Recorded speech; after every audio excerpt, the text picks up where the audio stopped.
سلام پیش کرنا چاہتا ہوں ہمارے 6 اسلام آباد ہائی کورٹ کے ججز کو، جنہوں نے کہ پاکستان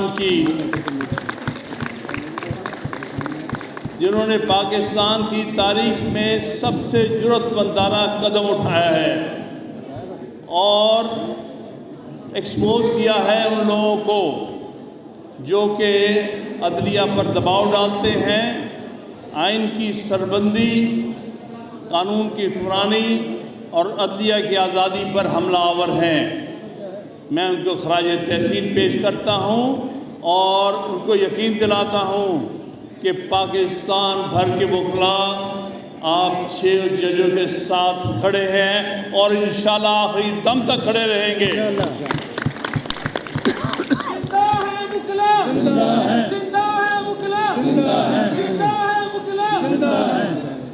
اگلی بات جو میں عرض کروں گا وہ یہ ہے کہ یہ جو ایشو ہے عدلیہ کی انڈیپینڈنس کا، یہ کسی پارٹی کا نہیں بلکہ ساری قوم کا ایشو ہے، یہ قومی ایشو ہے۔ ہر وہ شخص جو اس کو پارٹی کا ایشو بنانے کی کوشش کر رہا ہے، اس ایشو کی اہمیت کو کم کرنے کی کوشش کر رہا ہے۔ ہم کسی طرح اس کی اجازت نہیں دیں گے۔ اس ملک میں اگر عدلیہ آزاد ہوگی، آئین کی سربلندی ہوگی، قانون کی حکمرانی ہوگی، تب ہی ملک جو ہیں قائم رہتے ہیں اور ترقی کرتے ہیں۔ یہ ہمارے 6 اسلام آباد ہائی کورٹ کے ججز کی جرأت اور ہمت کو ہم سلام پیش کرتے ہیں اور امید رکھتے ہیں کہ دوسرے ہائی کورٹ کے ججز بھی کچھ جرأت دکھائیں گے۔ میں خاص طور پہ لاہور ہائی کورٹ کو کہتا ہوں، کیا آپ سو رہے ہیں؟ آپ کو نظر نہیں آ رہا کیا ہو رہا ہے اس ملک کے ساتھ؟ آپ کے فیصلے منہ بولتے ہیں کہ آپ دباؤ میں فیصلے دیتے ہیں، آپ کیوں نہیں کھڑے ہوتے؟ بالکل درست کہا شاہد جمیل نے اپنے استعفے کے بعد کہ اگر لاہور ہائی کورٹ کے 20% بھی ججز میں وہ جرأت ہوتی جو کہ اسلام آباد تقریباً 75% اسلام آباد کے ججز نے دکھائی، تو میں کبھی استعفیٰ نہ دیتا۔ یہ سب ڈرے بیٹھے ہیں، خوف زدہ ہیں۔ کبھی جج بھی خوف کے تحت صحیح فیصلے کر سکتا ہے۔ پھر بھی وقت ہے، ہم وکلاء آپ کو جھنجھوڑ رہے ہیں، اٹھو اور حق کی بات کرو اور زیادتی کرنے والوں کے چہرے بے نقاب کرو، جس طرح ان ہمارے 6 عظیم ججز نے کیا ہے۔ اسی طرح یہ فرض دوسری ہائی کورٹس پر بھی ہے، لیکن میں کہوں گا اس میں پشاور ہائی کورٹ کو کسی حد تک میں کریڈٹ دیتا ہوں کہ انہوں نے ہمیشہ جرأت کا مظاہرہ کیا ان حالات میں۔ یہی دوسری ہائی کورٹس کو کرنا چاہیے، لیکن ابھی تک بہت مایوس کن کارکردگی ہے لاہور ہائی کورٹ کی۔ آج بھی آپ جرأت کا مظاہرہ کریں، میں یہی ان کو پیغام دینا چاہتا ہوں۔ اس سارے ایپیسوڈ میں سپریم کورٹ کا رول قابل تعریف نہیں ہے۔ پرائم منسٹر کو بلا کے اس سے مشورے کرتے ہو، کبھی ججوں نے ملزموں سے بھی مشاورتیں کی ہیں۔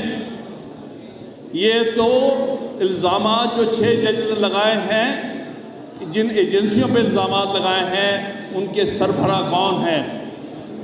یہی کیبنٹ، یہی پرائم منسٹر۔ آپ ملزموں کے ساتھ بیٹھ کر فیصلے کرتے ہو، آپ ملزموں کو کہتے ہو کہ اپنے ٹرمز اور ریفرنس بنا کے دیں، ملزموں کو کہتے ہیں کہ اپنا منصف مقرر کرو، ملزموں کو کہتے ہیں کہ ہم آپ کی رپورٹ بنائیں گے۔ تو یہ پاکستان کی تاریخ کا ایک بہت شرمناک باب ہے۔ عدلیہ نے جس طرح گھٹنے ٹیکے ہیں ایگزیکٹو کے سامنے، جس طرح پرائم منسٹر اس سے ملاقات کیا، اس کو سمن کرنا چاہیے تھا اور پوچھنا چاہیے تھا چیف جسٹس کو، بتاؤ یہ کیا ہو رہا ہے؟ یہ ہمارے 6 جج شکایت کر رہے ہیں کہ تمہاری ایجنسیاں مداخلت کر رہی ہیں، تم سب سے بڑے ملزم ہو، تم ایکسپلین کرو گے کہ کس طرح یہ ہو رہا ہے، تمہارے ناک کے نیچے ہی سب کچھ ہو رہا ہے، تمہاری ایجنسیاں کر رہی ہیں، آپ ان کو بلا کے ان سے نیگوشیٹ کرتے ہو۔ بڑے افسوس کی بات ہے، بھائی وقت گزر جاتے ہیں، چیف جسٹس آتے ہیں اور چلے جاتے ہیں، لیکن تاریخ معاف نہیں کرتی۔ اگر وقت پہ آپ نے حوصلہ، ہمت اور جرأت نہیں دکھائی تو یاد رکھیں چیف جسٹس صاحب، آپ کو نہ یہ قوم معاف کرے گی، نہ آپ کو تاریخ معاف کرے گی۔ آپ جواب دہ ہوں گے اس قوم کے سامنے اور تاریخ کے سامنے کہ جب ایک بہت کڑا وقت آیا عدلیہ پر تو آپ نے جرأت کا مظاہرہ نہیں کیا، بلکہ ایک کمزور ایگزیکٹو کے سامنے ہتھیار ڈال دیے۔